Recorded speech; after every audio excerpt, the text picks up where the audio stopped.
The German underground hospital. Is it haunted? Almost invisible from the surface. With a large entrance, this vast concrete maze is built under a low hill in the heart of Guernsey's countryside.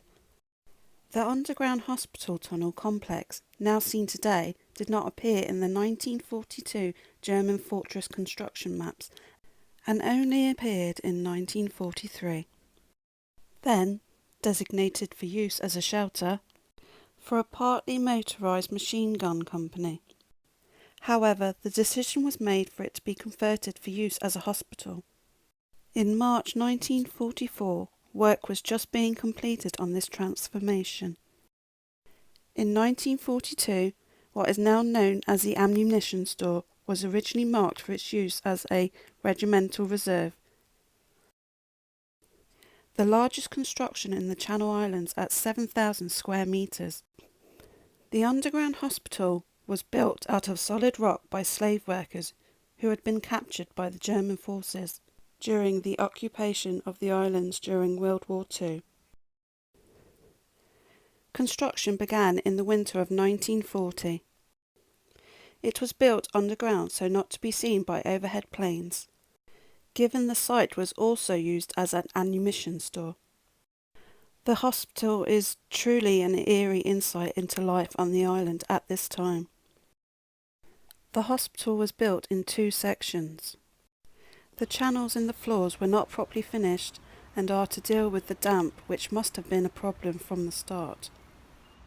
Entrances were camouflaged to blend in with the surrounding countryside.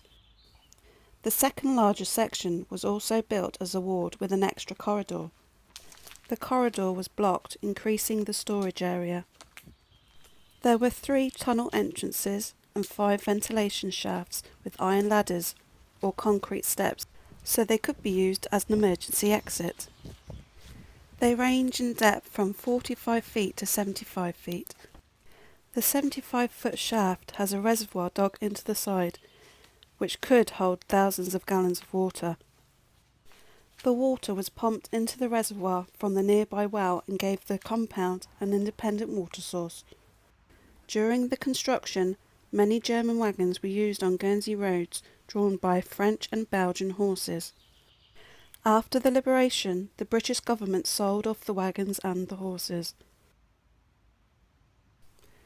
The winter of 1940, when construction first started, the tunnels were dug out by hundreds of slave workers from France, Spain, Morocco, Belgium, Holland, Poland, Russia.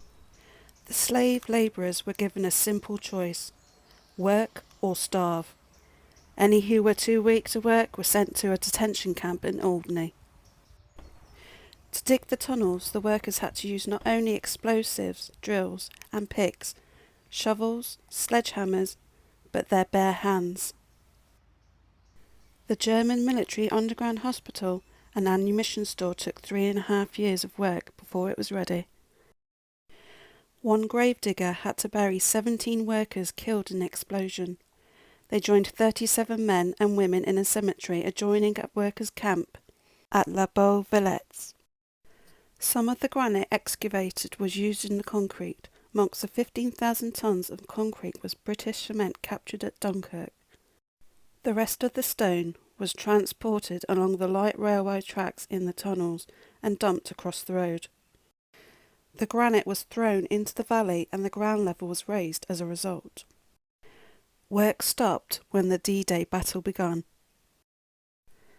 Now the next question is the underground hospital haunted? Have you had an experience?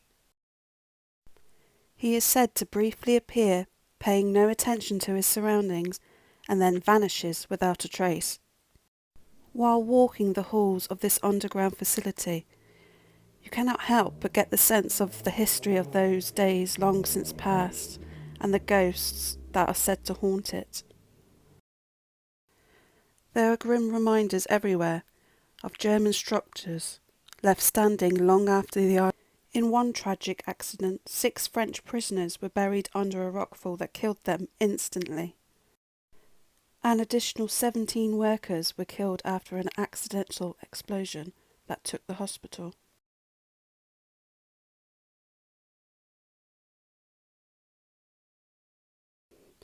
Over the years, visitors and employees of the underground hospital have reported spying a much different apparition.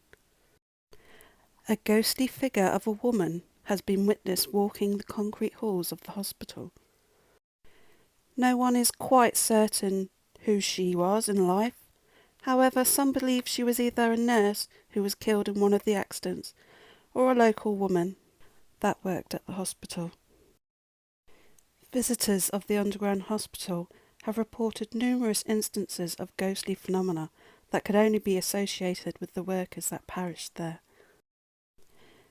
Terrified screams of anguish have been heard ringing throughout the halls of the complex, as well as the unmistakable sound of phantom footsteps. Apparitions of battered men in dirty work clothes have been observed aimlessly wandering the halls of the complex. I myself have had a few fair experiences when I visited the underground hospital. When I first visited the hospital, it was truly eerie, and it was like you were thrown back in time.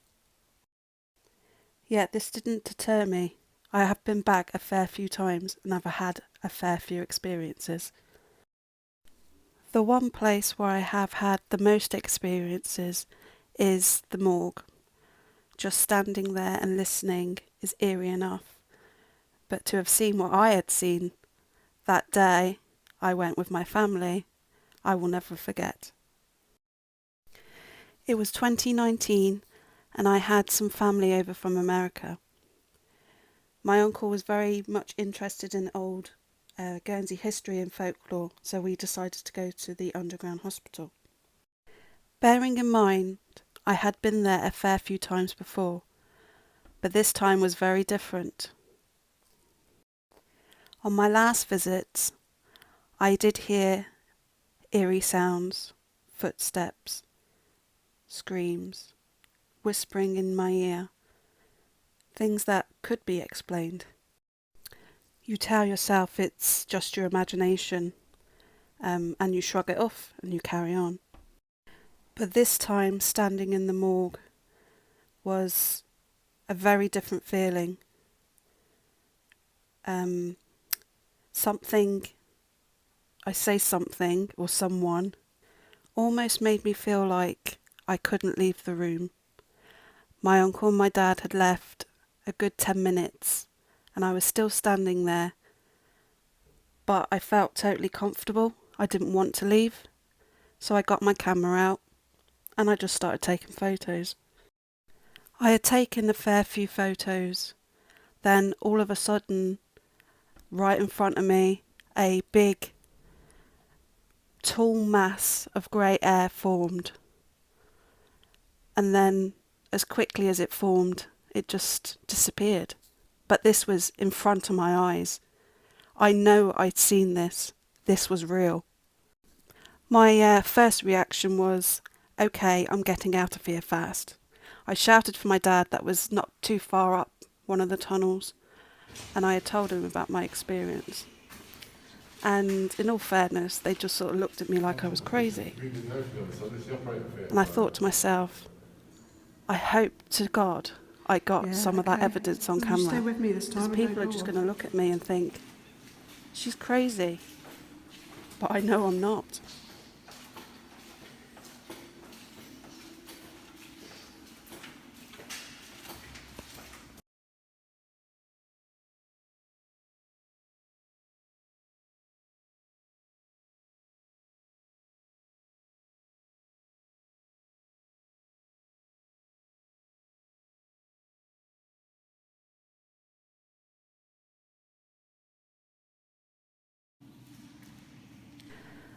Luckily, when I went to go through my phone, which I was using to take photos, I found that I had caught something.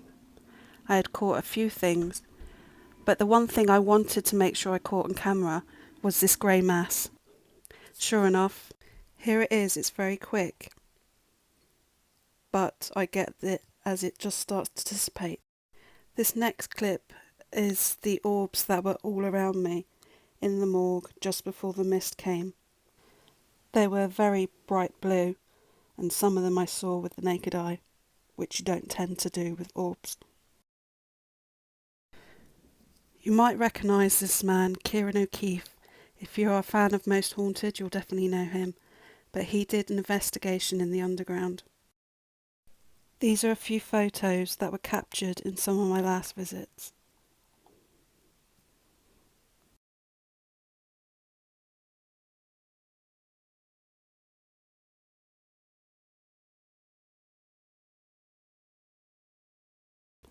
In this next picture, we all spotted a face of a man with a moustache.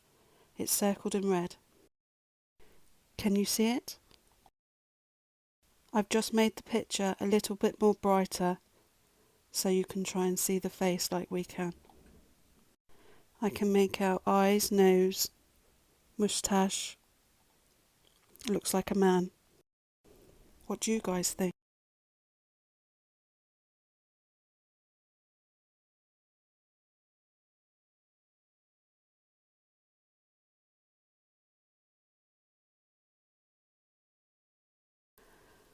Whether you believe in the afterlife or not, this is an experience that you can't deny yourself. If you enjoyed this video, be sure to check out my first video I uploaded, all about the Guernsey reservoir at St Saviour's and its history. I will leave the link below. I would love it if you could leave a comment below of what you would like me to do next. I am doing a small mini-series of Guernsey history. If you have any suggestions of where you would like me to go next, then please leave a comment below. Due to the ongoing pandemic of the coronavirus, sadly, the underground hospital cannot open. But I strongly suggest when the doors are once reopened again, it is so worth a visit. I will be uploading the next addition to this mini-series within the week or so. Thank you so much for watching, and stay safe, Guernsey. It would absolutely make my day if you could subscribe to my channel and like and leave a comment. I invite you to sit and have a 2-minute silence with me to remember the people that sadly lost their lives whilst building this structure.